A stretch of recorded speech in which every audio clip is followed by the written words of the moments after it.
Pas disa javësh pushime, deputetët i rikthehen në salës së seancave plenare në orën 17 në sesionin e ri parlamentar. Në fakt, në këtë sesion të ri, Kuvendin e presin 2 reforma për miratimin, ajo zgjedhore dhe territoriale. Së seancës parlamentare i ka paraprir edhe mbledhja e konferencës së kryetarëve, ku palët janë përfshirë në debat, teksa priten këto debate të vijojnë edhe në salën e Kuvendit gjatë ditës së sotme, por më tepër detaje do të na i përcjell gazetari Bekim Bici, i cili do të ndjek edhe seancën për këtë vit të parën. Bekim, është fjala për ty, të përshëndes. Të përshëndes, Sonila, në fakt ashtu si që e the edhe ti, kjo është seanca e parë plenare, një seancë në fakt që ndryshe nga të tjerat nuk ka diskutima apo nuk ka pika për të miratuar në rendin e ditës, por është një seancë e cila thjesht çel sesionin parlamentar, një seancë në të cilën do të kenë fjalën e tyre së pari kreu i parlamentit, zoti Niko Peleshi, dhe më pas edhe kryetarët e grupeve parlamentare për të bërë përshëndetjet apo për të thënë fjalën e tyre në këtë çelje të sesionit të ri parlamentar. Nga ana tjetër, ky sesion parlamentar e gjen po ashtu sikundër edhe u përfundoi sesioni më parë, gjen të përçar opozitën dhe majorancën, apo le themi në përplasje me njëra tjetrën, referuar këtu zhvillimeve të fundit politike. Kësaj tashmë si pasojë e kaosit të shkaktuar në seancën e fundit parlamentare nga deputetët demokratë dhe opozita në tërësi, kjo seancë apo çelja e këtij sesioni parlamentar do të jetë pa praninë e të paktën 6 deputetëve të opozitës, të cilët u përjashtuan nga sekretariati i etikës për shkelje të rregullores për rreth 30 ditë nga punimet e Kuvendit të Shqipërisë. Kësaj Flamur Noka, Klevis Balliu, Fidel Kreka, Albana Vokshi dhe Elda Hoti do të jenë të përjashtuar për 30 ditë dhe kësaj nga dita e sotme, ata nuk do të mund të marrin pjesë në seancat plenare, por as edhe në komisionet parlamentare. Në fakt kanë qenë rreth 30 deputetë të opozitës, ndaj të cilëve janë kërkuar masa disiplinore nga sekretariati i etikës, por për 19 të tjerët është vendosur që thjesht të kalohet me një vërejtje apo tërheqje vëmendje nga ana e sekretariatit të etikës dhe jo një mas përjashtimi, le themi, nga punimet e Kuvendit dhe punimet e komisioneve të ndryshme parlamentare. Kësaj mbetet për të parë se cili do të jetë edhe, le themi, skenari i opozitës, nëse do të vinë 6 deputetët e përjashtuar apo do të paraqiten në seancën plenare të ditës së sotme vetëm ata deputetë të cilët ligjërisht, le të themi, sipas rregullores së Kuvendit, për aq kohë sa nuk ka një vendim nga sekretariati për t'i përjashtuar, të mund të marrin pjesë në çeljen e sesionit. Ndërkohë nga ana tjetër vlen të theksohet që deputetët e tjerë, pra 6 deputetët e përjashtuar me 30 ditë nga punimet e Kuvendit në tërësi, e kanë ankimuar këtë vendim të sekretariatit të etikës në byron e Kuvendit, e cila do të mblidhet nesër në orën 11 për të shqyrtuar ndër të tjera dhe këtë kërkesë apo ankimim të deputetëve demokratë, të cilët janë të përjashtuar për rreth 30 ditë nga punimet e Kuvendit dhe të komisioneve parlamentare. Opozita dhe majoranca vijojnë të jenë të ndara në qëndrimet për sa i përket reformës territoriale dhe asaj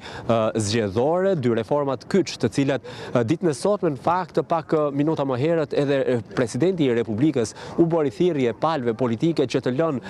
më njanë asil politike dhe të mund të gjejnë gjuhën e përbashkët për sa i përket këtyre 2 reformave. Reforma kyç, këto edhe për sa i përket ecurisë Shqipërisë në antarësimin evropian, pasi vlen të theksohet që reforma zgjedhore do duhet të adresojë të gjitha problematikat që kanë konstatuar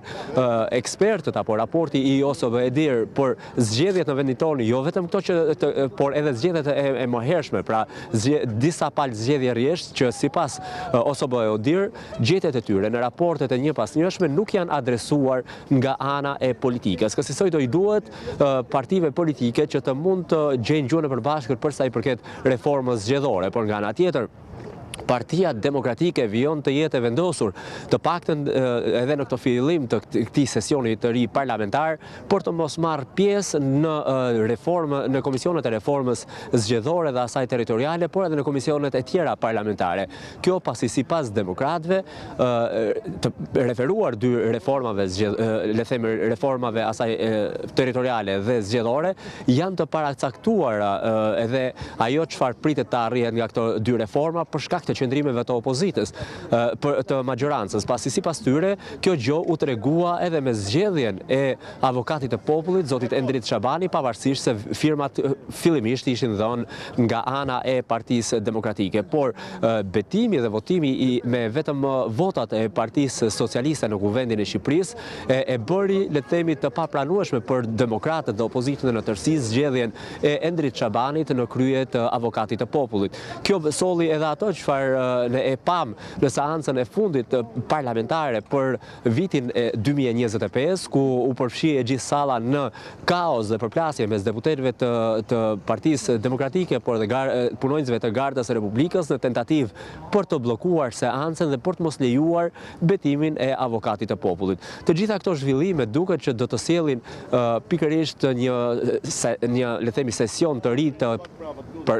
të tensionuar mes Partisë Demokratike, opozitës në tërësi dhe Partisë Socialiste, e cila është dhe partia që drejton vendin sot, majoranca me 83 mandate të deputetësh. Do të jetë e tensionuar, pritet për të parë edhe në seancën e sotme të parë, pavarësisht se është një seancë thjesht honorifike, le themi, për të çelur sesionin e ri parlamentar, por mbetet për të parë se si do të qasen në qëndrimet e tyre krerët e grupeve parlamentare, pasi vlen të theksohet që siç e thash edhe një herë, Partia Demokratike tashmë ka kushtëzuar pjesëmarrjen e saj në komisionet parlamentare apo në punimet në tërësi të Kuvendit të Shqipërisë, për sa i përket qëndrimeve që majoranca ka mbajtur. E the në fakt që duket që sinjalet janë për një mungesë bashkëpunimi dhe në fakt opozita është shprehur që do të qëndrojnë përballë në kuvend dhe në sheshe. Çfarë lë të nënkuptoj me këtë frazë opozita dhe pyetja pas kësaj që të mos të bëjnë më tepër ndërhyrje, sipas burimeve tua, deputetët që janë përjashtuar, pritet që t'i bashkohen në seancën së parë për këtë vit? Fakt ka ndodhur që edhe se janë përjashtuar më herët kanë shkuar, kanë tentuar të paktën.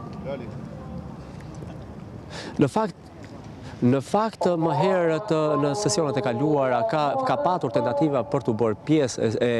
seancës parlamentare, por nuk e besoj që një gjë e tillë, të paktën sipas burimeve deri në këtë moment, që të ketë një tentativë të tillë nga ana e 6 deputetëve të përjashtuar të Partisë Demokratike për të bërë pjesë e sesionit apo çeljes së sesionit të ri parlamentar. Për aq kohë sa ata tashmë e kanë ankimuar vendimin në byron kombëtare, në byron e Kuvendit. Kësaj ndoshta do duhet pritet vendimi i byros së Kuvendit për të parë më pas dhe hapat e radhës e mëpasshëm që do të marrë Partia Demokratike dhe deputetët e përjashtuar. Por vlen të theksohet që foltorja para kryeministrisë në fakt ka qenë një nisëm për të le themi për të paraprirë një parashtimi të mundshëm të zotit Berisha nga Kuvendi. Aso kohë ishte paralajmëruar për 60 ditë, por për shkak se Kuvendi vendosi që të mos e përjashtonte për aq, por për vetëm 10 ditë, foltorja vijoj dhe ndoshta mund të shfrytëzohet foltorja e ditës së sotme nga deputetët e përjashtuar nga punimet e Kuvendit për të thënë fjalën e tyre nga sheshi para kryeministrisë. Ndërkohë ajo çfarë mund të themi për sa i përket asaj çfarë demokratët janë shprehur që le themi përballja e tyre do të jetë si në Kuvend ashtu edhe në sheshe, është një paralajmërim që zoti Berisha, por edhe demokratët në tërësi, opozita në tërësi ka paralajmëruar për betejë si nëpërmjet protestave të ndryshme para Kuvendit, para kryeministrisë apo protestave të shpërndara në territor, por edhe për sa i përket një skenari të mundshëm që është parashikuar dhe paralajmëruar për të ndodhur në Kuvendin e Shqipërisë, ku është paralajmëruar dhe është kërkuar nga një pjesë dërmuese e deputetëve të Partisë Demokratike që të mund të ketë në Kuvendin e Shqipërisë një ngujim nga ana e deputetëve apo edhe më tej, pra skenari të shkojë edhe më tej deri në grevurie të deputetëve deputetëve të Partisë Demokratike në kuvendin e Shqipërisë si shenjë revolte, le themi, edhe proteste më vete për shkak të qëndrimeve që majoranca ka mbajtur karshi kërkesave të ndryshme të opozitës dhe Partisë Demokratike. Pra, në një farë forme kanë paralajmëruar përplasjen nga apo le themi qëndrime ballore të drejtë për drejta midis opozitës dhe majorancës në të gjitha fushat, që jashtë parlamentit, po ashtu edhe brenda të gjitha institucioneve parlamentare, përfshi këtu edhe të gjitha komisionet parlamentare, pasi vlen të theksohet që ka patur një protestë apo një përplasje edhe në një prej komisioneve parlamentare kur ishte kërkuar aso kohë që apo ishte e vendosur për të raportuar para Komisionit parlamentar edhe Ministria e Infrastrukturës dhe Energjetikës për sa i përket çështjes së buxhetit dhe pikërisht kjo solli edhe ndërhyrjen e deputetëve të Partisë Demokratike dhe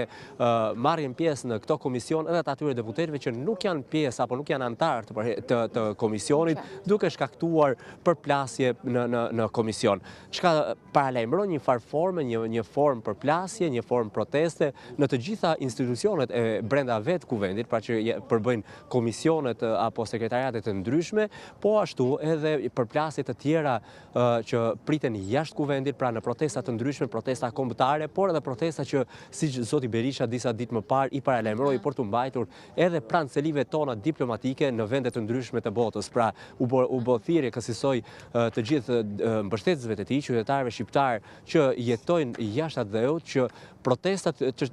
nuk është e nevojshme në një farë forme që të marrin pjesë duke shpenzuar nga parat e tyre në protestat kombëtare që do të zhvillohen nga Partia Demokratike para kryeministrisë dhe jo vetëm, por që këto protesta ata ti organizojnë nga vendet ku ata ndodhen para selive diplomatike për të ngritur zërin dhe për të treguar se çfarë nuk shkon sipas tyre me qeverisjen në Shqipëri, por nga ana tjetër edhe për t'i treguar ndërkombëtarëve qëndrimin e tyre kundër asaj që demokratët e konsiderojnë si farsë elektorale. E qartë. Mirë, Bekim, unë të falenderoj për gjitha detajet që përcollen në studio në Ora News, uroj punë të mbarë në vijim.